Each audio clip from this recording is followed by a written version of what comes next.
DD किसान, बदलते भारत की शान।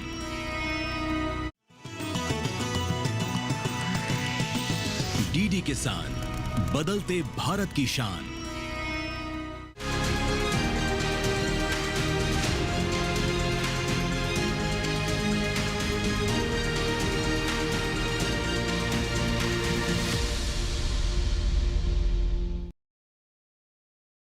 नमस्कार, आप देख रहे हैं दूरदर्शन किसान चैनल। कृषि दर्शन कार्यक्रम में मैं अदिति शर्मा आप सभी का स्वागत करती हूं। हमारे इस कार्यक्रम में देश भर में कृषि के क्षेत्र में जो भी गतिविधियां होती हैं, जो भी नवाचार होते हैं, बदलाव होते हैं, उनकी जानकारियां हम आप तक पहुंचाने का प्रयास करते हैं। आज के हमारे इस कार्यक्रम में क्या कुछ खास हम आपके लिए लेकर आए हैं, जानने के लिए शुरुआत करते हैं आज के एपिसोड की।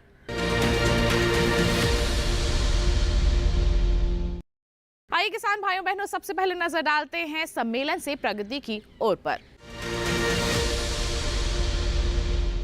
दिल्ली स्थित पूसा के बाल सुब्रमण्यम ऑडिटोरियम में गणतंत्र दिवस समारोह में सम्मिलित हुए देश भर के किसानों का स्वागत किया गया और साथ ही साथ उनके उल्लेखनीय योगदान की प्रशंसा भी की गई। क्या कुछ खास रहा इस दौरान, आइए उसकी एक झलक आपको दिखाते हैं।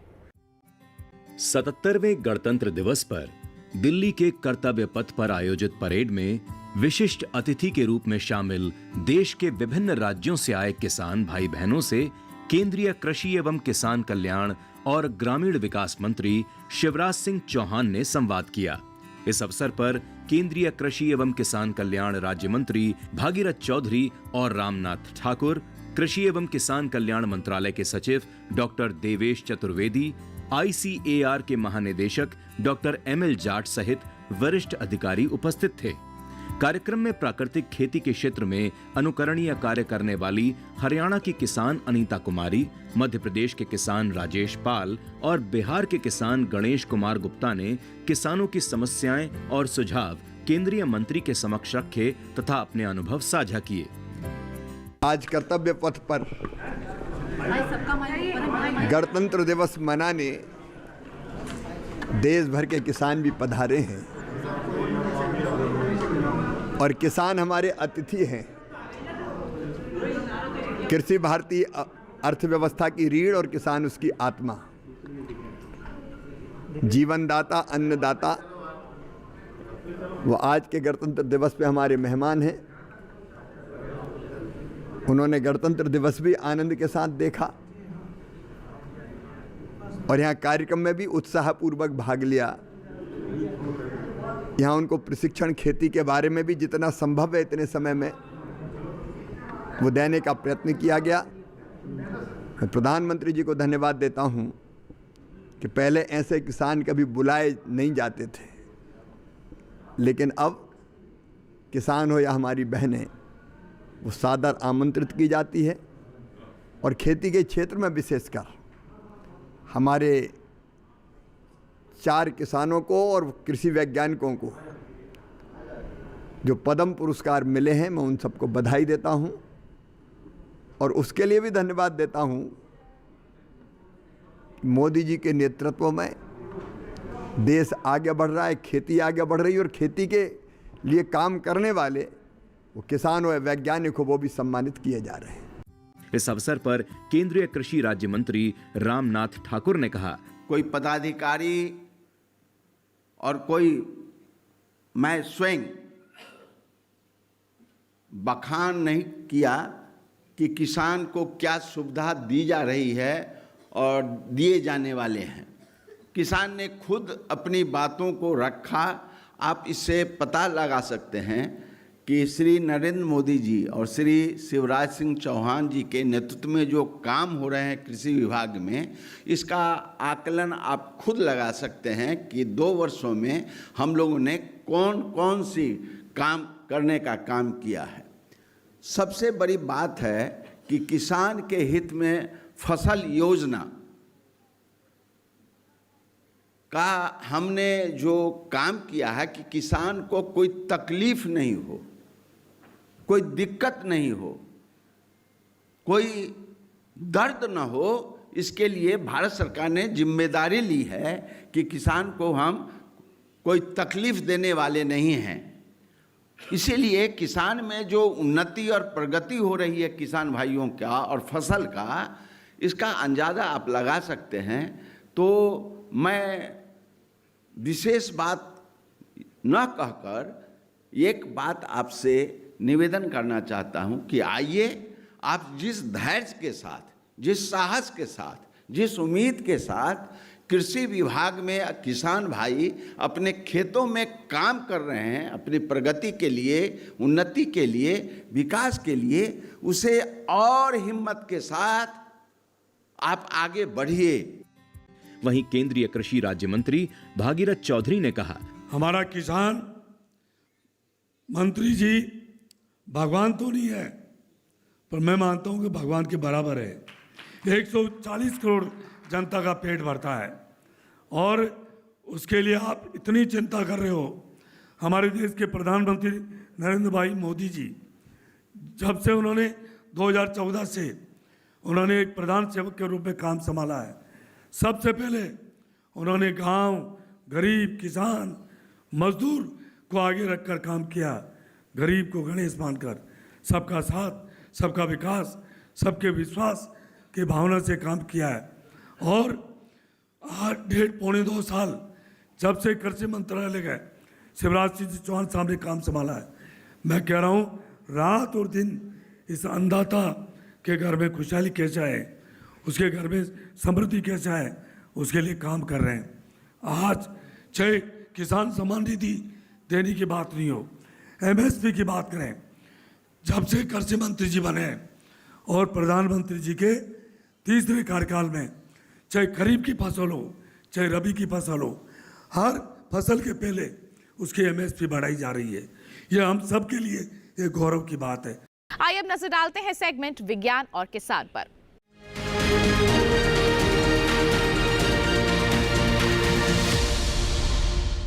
खेती किसानी के क्षेत्र में लगातार बदलाव हो रहे हैं। पहले जहां खेती केवल खुले खेत में ही की जाती थी, लेकिन अब इसमें बदलाव हुआ है। जी हां, अब हमारे जो किसान हैं पॉली हाउस के अंदर भी खेती कर रहे हैं, जो एक सुनिश्चितता देती है हमारे किसानों को कि वो 12 मासी अपने फसलों का अच्छा उत्पादन हासिल कर सकते हैं, बशर्ते वो कुछ सावधानियां बरतें। तो किस तरह से की जा सकती है पॉली हाउस में खेती, आइए जानते हैं सेगमेंट विज्ञान और किसान में।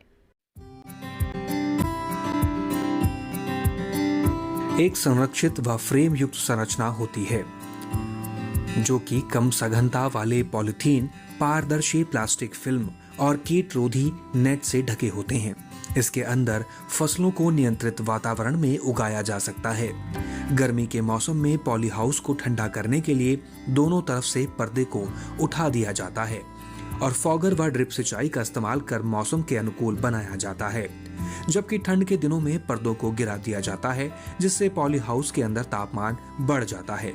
इसके साथ ही तापमान नियंत्रण, आर्द्रता के साथ कार्बन डाइऑक्साइड, मृदा तापमान, पादप पोषक तत्व आदि को नियंत्रित करना आसान होता है। पॉली हाउस में खेती करने से फसलों की पैदावार बढ़ने के साथ साथ संसाधनों जैसे मिट्टी, पानी, पोषक तत्व, फसल उत्पाद और वातावरण की गुणवत्ता भी बढ़ती है, जो खेती के लिए बहुत जरूरी है। पॉली हाउस का उपयोग नर्सरी तैयार करने के लिए भी किया जाता है। इसमें बेमौसम फूल गोभी, बंद गोभी, भिंडी, खीरा, टमाटर और परवल जैसी सब्जियों की खेती की जा सकती है। पॉली हाउस में सब्जियों की खेती करना भले ही किसानों के लिए थोड़ा महंगा जरूर है, लेकिन बेमौसम सब्जियां की खेती कर बाजार में किसानों को इन सब्जियों की कीमत 3 से 4 गुना अधिक मिल जाती है। पॉली हाउस में सब्जियों की संरक्षित खेती भी की जा सकती है। इसे करने का सबसे बड़ा फायदा ये है कि इसके जरिए किसान विपरीत परिस्थितियों में भी सब्जियों की खेती करके किसान गुणवत्ता वाली फसल ले सकते हैं और अच्छी आमदनी भी कमा सकते हैं। कम जोत वाले किसान सही ढंग से पॉली हाउस में खेती करने का प्रशिक्षण ले लें तो निश्चित ही उन्हें सफलता हासिल हो सकती है।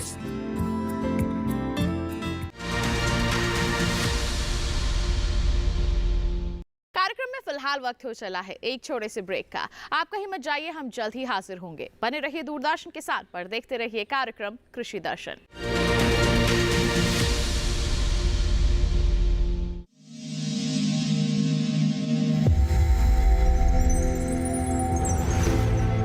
आत्मनिर्भर किसान भारत की शान। उत्पादन में आत्मनिर्भर होने के साथ साथ फसल की कटाई के उपरांत उपज की हानि को रोकने, ग्रामीण क्षेत्रों में रोजगार सृजन करने और बीज से बाजार तक के विजन को मजबूती देने के उद्देश्य से 1 वर्ष पूर्व माननीय प्रधानमंत्री श्री नरेंद्र मोदी जी ने एक महत्वाकांक्षी केंद्रीय योजना एग्रीकल्चर इंफ्रास्ट्रक्चर फंड की शुरुआत की। इस आधुनिक इंफ्रास्ट्रक्चर से कृषि आधारित उद्योग लगाने में एक बहुत बड़ा बदलाव आएगा और बहुत बड़ी गति आएगी।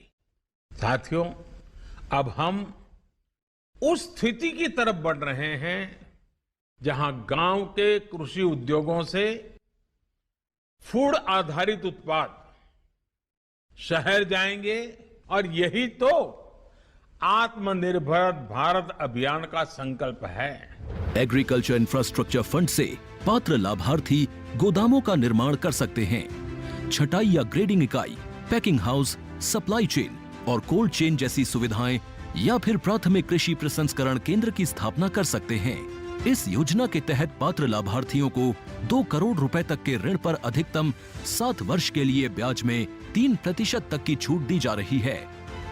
ऋण पुनर्भुगतान के लिए 6 महीने से 2 वर्ष तक मोरेटोरियम की सुविधा भी उपलब्ध है। इस योजना ने अब तक सफलता की कई मिसालें कायम की हैं, जैसे कि मध्य प्रदेश के लाभार्थी श्री विपिन त्रिपाठी ने एग्रीकल्चर वेस्ट से बायोफ्यूल बनाने का इनोवेटिव प्राइमरी प्रोसेसिंग सेंटर लगाया है। लोन मिलने की वजह से हम समय पर सारी मशीनों का प्रोक्योरमेंट और सारा सिविल वर्क टाइम पे करवा पाए, जिससे ये प्रोजेक्ट को लगाना संभव हो पाया। राजस्थान के लाभार्थी श्री यशवर्धन मुंद्रा ने सॉर्टिंग एंड ग्रेडिंग यूनिट लगाकर रोजगार के अवसर पैदा किए हैं। कर्नाटक की महिला उद्यमी श्रीमती ममता वी ने प्राइमरी प्रोसेसिंग सेंटर लगाकर प्रगति की नई राह चुनी है। ಸಣ್ಣ ಪುಟ್ಟ ಉದ್ಯಮಿಗಳನ್ನ ಮತ್ತಷ್ಟು ಅಗ್ರಿಕಲ್ಚರಲ್ಲಿ ಹೆಚ್ಚು ನಾವು ಇನ್ನಷ್ಟು ಸಾಧನೆ ಮಾಡಲಿಕ್ಕೆ ಕಾರಣಕಾರಕವಾದಂತ ಈ ಅಗ್ರಿಕಲ್ಚರಲ್ ಇನ್ಫ್ರಾಸ್ಟ್ರಕ್ಚರ್ ಫಂಡ್ ಇಂದ ನಮ್ಮ ಇನ್ನಷ್ಟು ಯೋಜನೆಗಳು ಆಯೋಜನೆಗಳು ಉತ್ತಮಗೊಂಡಿದೆ। राजस्थान के लाभार्थी श्री दिनेश भट्टर ने जीरे की प्रोसेसिंग यूनिट लगाकर आसपास के ग्रामीणों को आत्मनिर्भरता प्रदान की है। महाराष्ट्र के लाभार्थी श्री अनूप कुमार मोहता ने वेयर हाउस बनाकर अन्न भंडारण को सुनिश्चित किया है। आज देश के कोने कोने से किसान, कृषि उद्यमी, किसान उत्पादक संघ, प्राथमिक कृषि सहकारी समितियां, स्वयं सहायता समूह और कृषि उपज मंडियां इस योजना का लाभ उठा रहे हैं।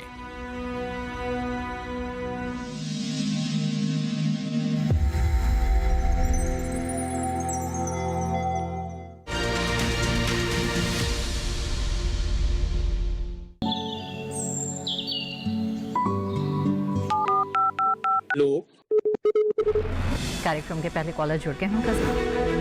इस बीच हमारे पास कुछ ईमेल्स भी आए हैं। सवाल पूछिए अपना।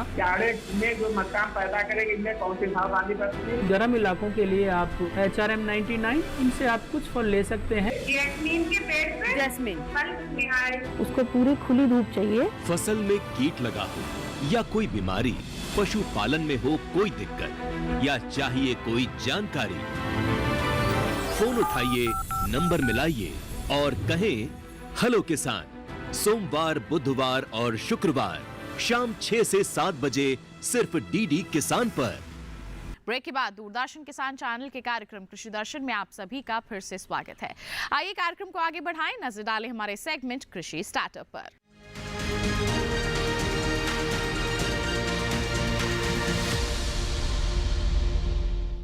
हमारे सेगमेंट में हम आपकी मुलाकात करवाते हैं कुछ ऐसे किसानों से जिन्होंने अपनी कड़ी मेहनत और लगन के चलते सफलता के मुकाम को हासिल किया है। अन्य किसानों के लिए वो प्रेरणा का स्रोत बन गए हैं और आगे बढ़ने के लिए उन्हें लगातार प्रेरित भी कर रहे हैं। तो कौन है आज के हमारे सफल किसान, जानने के लिए रुख करते हैं सेगमेंट कृषि स्टार्टअप का।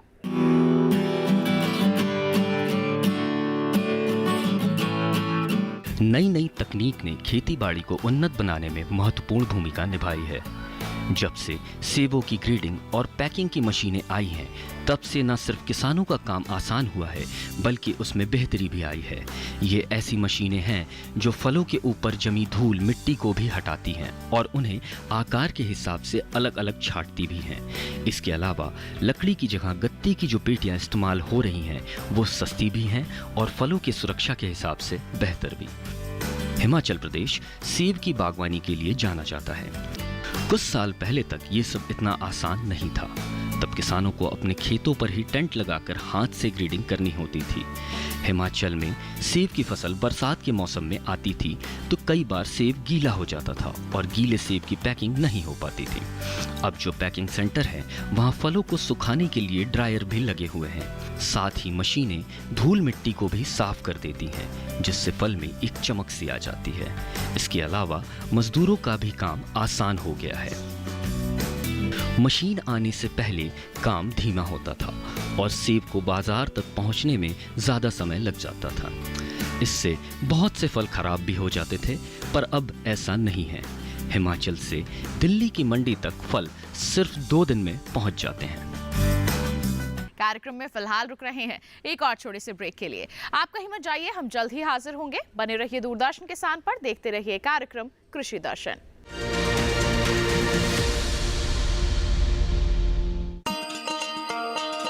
किसान भाइयों गांठ बांध लो, गांठ बांध लो। बात बहुत है काम की, समृद्धि के पैगाम की। मिट्टी के मिजाज को समझो, मिट्टी के हर राज को समझो। मिट्टी की तुम जांच कराओ, मुफ्त सॉइल हेल्थ कार्ड ले जाओ। कभी मुनासिब बीज लगाओ, सही किस्म की खाद ले आओ। जितनी जरूरी उतनी डालो, सही मात्रा खुद पहचानो। इसको अपना मंत्र बना लो, मिट्टी की सेहत तो जानो। बात बहुत है काम की, कम लागत अधिक वरदान की। किसान भाइयों गांठ बांध लो। आज ही मिट्टी की जांच कराएं, राज्य सरकार के कृषि अधिकारी से संपर्क करें और मुफ्त में सॉइल हेल्थ कार्ड पाएं। कृषि और किसान कल्याण मंत्रालय द्वारा किसान हित में जारी।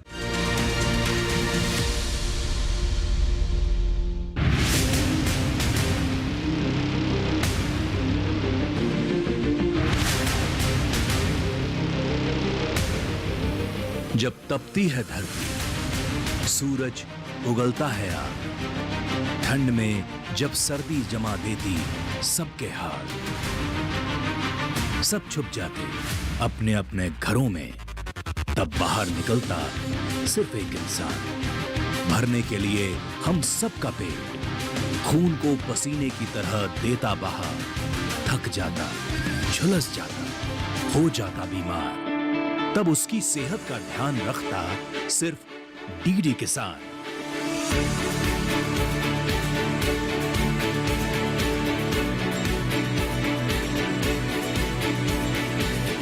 देखिए स्वस्थ किसान शनिवार शाम 6 बजे लाइव, सिर्फ दूरदर्शन किसान चैनल पर।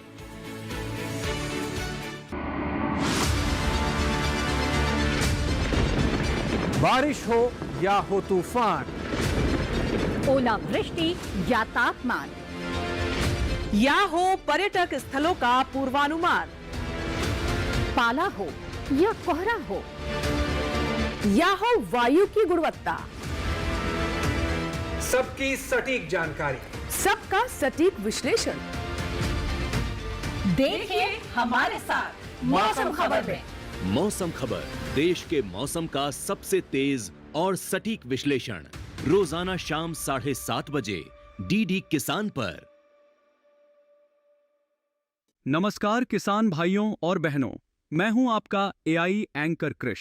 आज हम बात कर रहे हैं चाय की खेती के बारे में। नीलगिरी जिले में कड़ाके की सर्दी और पाले के कारण चाय की बढ़वार और तुड़ाई प्रभावित हुई है, जिससे कूनूर चाय नीलामी में आवक घट गई और दामों में गिरावट दर्ज की गई। ठंड के चलते चाय बागानों में काम धीमा रहा, मजदूरों को कम काम मिला और उनकी आमदनी पर असर पड़ा। नीलामी में चाय की बिक्री तो हुई, लेकिन उम्मीद से कम मात्रा में और कम कीमतों पर।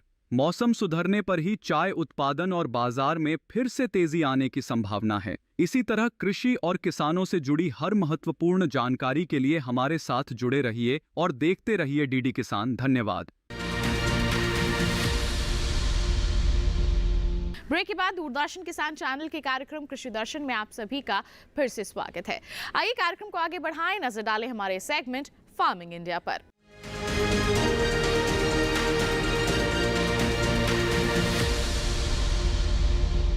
आज हम बात करेंगे सॉइल हेल्थ कार्ड के बारे में, जिसे हम मृदा स्वास्थ्य कार्ड भी कहते हैं। जी हाँ, ये एक ऐसा कार्ड है जो आपकी खेत की मिट्टी की सेहत की जानकारी आप तक पहुंचाता है। जी हाँ, आप अपनी खेत की मिट्टी की जांच करवाते हैं और इस कार्ड के माध्यम से उसकी जो पूरी जानकारी है आप तक पहुंचाई जाती है। कौन से पोषक तत्व की कमी है, कितनी कमी है, कैसे आप उसकी आपूर्ति कर सकते हैं, ये सब आपको इस कार्ड के माध्यम से बताया जाता है। तो अगर अभी तक आपने अपना सॉइल हेल्थ कार्ड नहीं बनवाया है तो आइए पूरी प्रक्रिया आपको समझा देते हैं सेगमेंट फार्मिंग इंडिया के जरिए।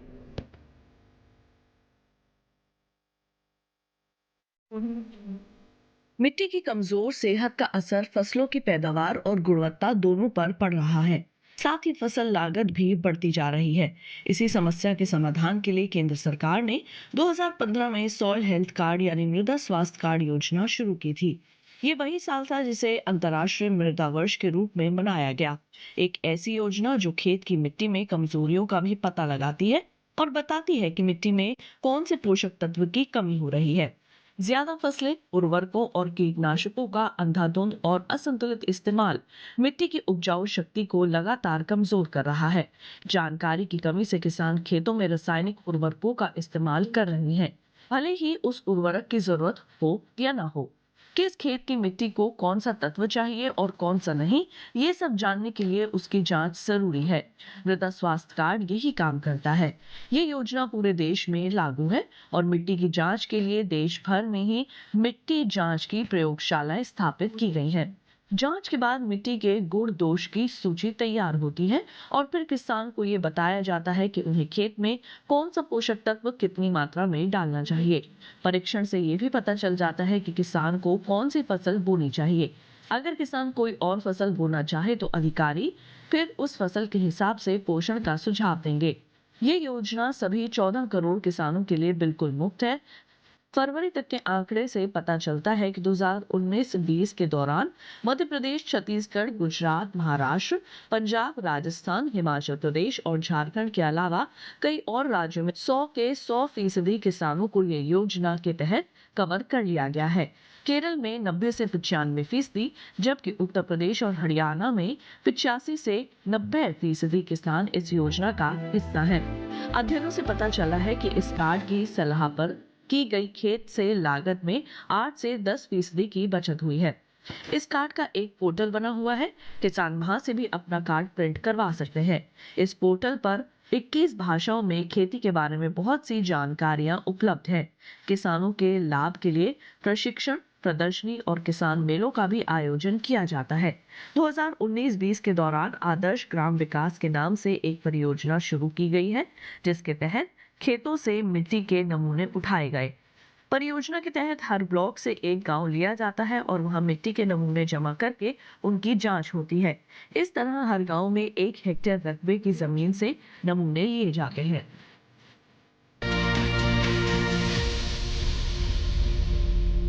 तो ये था सेगमेंट फार्मिंग इंडिया। इसी के साथ बताएं आज के कार्यक्रम में बस इतना ही। उम्मीद करते हैं जितनी भी जानकारियां आज के कार्यक्रम के दौरान आप तक पहुंचाई गई हैं सभी आपके लिए लाभकारी साबित हुई होंगी। बता दें आपको, अगर आपके पास कोई सवाल है, कोई सुझाव है हमारे कार्यक्रम के लिए, हम तक जरूर पहुंचाइए। आप हमें ईमेल कीजिए।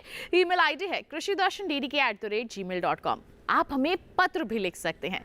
पता है हमारा कृषि दर्शन, कमरा number 59A, CPC Doordarshan, Khelgaon, नई दिल्ली 110009।